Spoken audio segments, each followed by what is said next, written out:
کی زبان سے کہ اس کام کے کرنے والے پر لعنت ہے، یا اس چیز پر اللہ کی لعنت ہے، رسول کی لعنت ہے۔ یہ لعنت کیا ہوتا ہے اور کون کون سے ایسے کام ہیں جن پر قرآن و سنت میں لعنت کی گئی ہے؟ لعنت کہتے ہیں اللہ تبارک و تعالیٰ کی رحمت سے کسی کا دور ہو جانا۔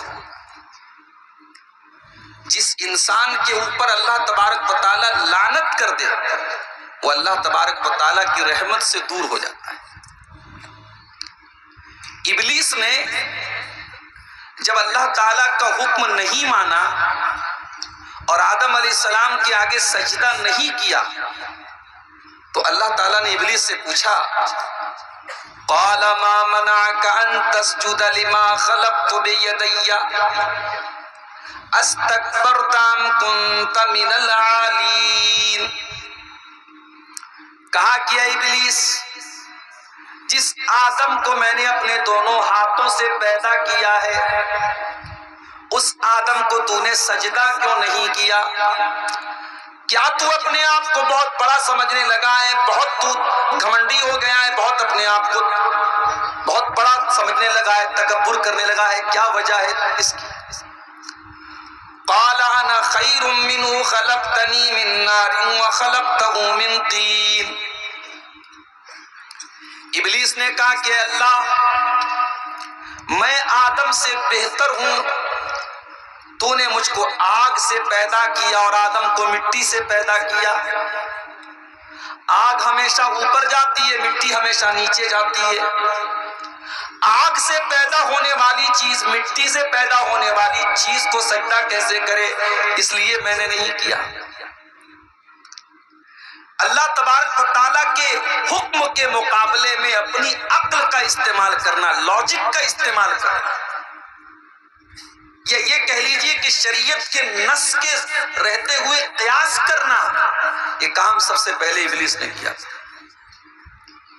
بھئی اللہ کا حکم تھا، اسے سجدہ کر لینا تھا، وہ دماغ لگا رہا ہے، وہ لاجک منطق پیش کر رہا ہے کہ میں بہتر ہوں۔ قال فاخرج منها فإنك رجیم۔ اللہ نے فرمایا کہ آج کے بعد سے تو ہماری بارگاہ سے نکل جا، ہماری رحمت سے نکل جا۔ آج کے بعد سے تو شیطان نہیں، تو ابلیس نہیں، تو شیطان مردود بن گیا، رجیم بن گیا۔ وَإِنَّ عَلَيْكَ لَعْنَتِي إِلَىٰ يَوْمِ الدِّينِ، اور اے ابلیس، اب آج کے بعد سے قیامت کے دن تک برابر میری لعنت تیرے اوپر برستی رہے گی، تو میری لعنت کا حقدار رہے گا، تو میری رحمت سے دور رہے گا، تیرے اوپر میری پھٹکار، میری لعنت برستی رہے گی۔ تو لعنت کہتے ہیں اللہ تبارک و تعالیٰ کی رحمت سے کسی کا دور ہو جانا، کسی کو اللہ تعالیٰ اپنی رحمت سے دھتکار دے تو اس کو کہتے ہیں وہ ملعون ہے۔ مگر یہاں ایک چیز نوٹ کر لیجیے، کسی انسان کو خاص کر کے آپ لعنت نہیں کر سکتے۔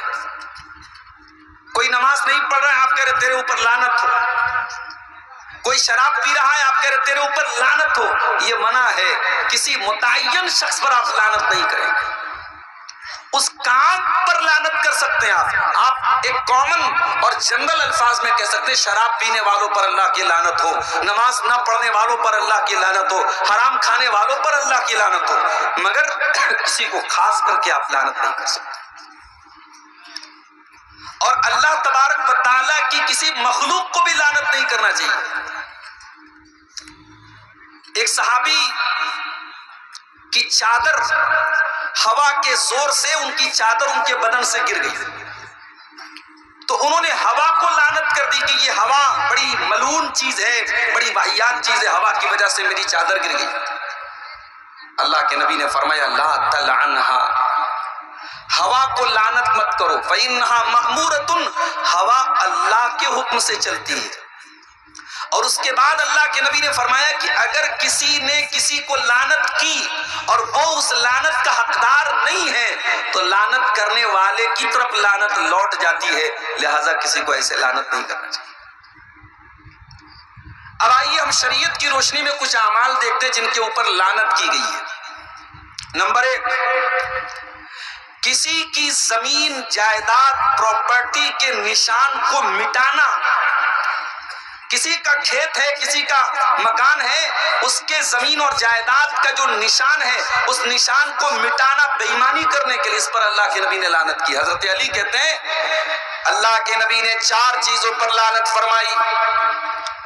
لعن اللہ من لعن والدہ، اس انسان کے اوپر اللہ کی لعنت ہو جو اپنے باپ کے اوپر لعنت کرے، اپنے باپ کو لعن طعن کرے، باپ سے گالی گلوچ کرے، باپ سے بدتمیزی کرے، اس کے اوپر اللہ کی لعنت ہو۔ وَلَعَنَ اللَّهُ مَنْ ذَبَحَ لِغَيْرِ اللَّهِ، اور جو اللہ کے علاوہ کسی اور کے نام سے جانور ذبح کرے اس کے اوپر بھی اللہ کی لعنت ہو۔ وَلَعَنَ اللَّهُ مَنْ آوَى مُحْدِثًا، اور جو کسی بدعتی کو اپنے گھر میں پناہ دیتا ہے اس کے اوپر بھی اللہ کی لعنت ہو۔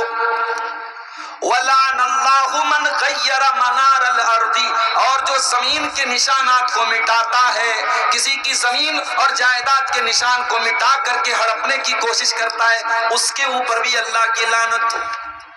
آج یہ چیز بڑی عام ہوتی چلی جا رہی ہے۔ ایک دوسرے کا حق مارنے کے لیے انسان بے ایمانی کے کتنے ہتھ کنڈے اپناتا ہے، زمین و جائیداد کے کاغذات میں کتنی ہیرا پھیری کرتا ہے۔ یاد رکھو میرے بھائیوں، اللہ کی لعنت ہوتی ہے ایسے انسان کی۔ سب ٹھاٹ پڑا رہ جائے گا جب لاد چلے گا بنجارا۔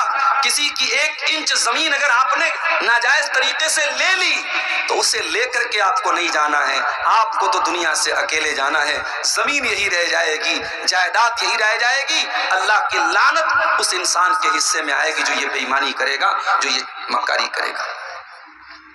اور آگے بڑھیے، سود کھانے والے کے اوپر بھی اللہ کی لعنت ہوتی ہے، اور صرف سود کھانے والے کے اوپر نہیں، اللہ کے پیارے نبی فرماتے ہیں، صحیح مسلم کی روایت ہے، لعن اللہ آکل الربا وموکلہ وکاتبہ وشاہدیہ وقال ہم سوا۔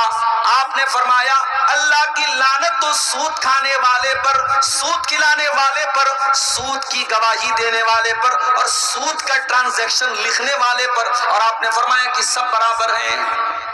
ہمارے یہاں بعض لوگ کہتے ہیں صاحب ہم سود لیتے نہیں ہیں، لیکن جہاں مجبوری ہوتی ہے وہاں ہم دے دیتے ہیں۔ سود کا لین دین کرنا یہ حرام ہے میرے بھائی، اور لعنت ہے، اور شریعت میں بہت بڑا گناہ اس کو قرار دیا گیا ہے۔ سود کھانے والا قرآن کریم کی روشنی میں اللہ سے اور اس کے رسول سے جنگ کرتا ہے۔ اللہ نے فرمایا قرآن کے 3 پارے میں، فَإِن لَّمْ تَفْعَلُوا فَأْذَنُوا بِحَرْبٍ مِّنَ اللَّهِ وَرَسُولِهِ، اگر تم نے سود کا لین دین بند نہ کیا، سود کا کھانا پینا بند نہ کیا، تو تم اللہ سے اور اس کے رسول سے جنگ کرنے کے لیے تیار ہو جاؤ۔ کس کے اندر یہ مجال ہے کہ اللہ سے جنگ کرے، اس کے رسول سے جنگ کرے؟ تو سود کھانے والے اور کھلانے والے پر بھی اللہ کی لعنت ہوتی ہے۔ اور آگے بڑھیے،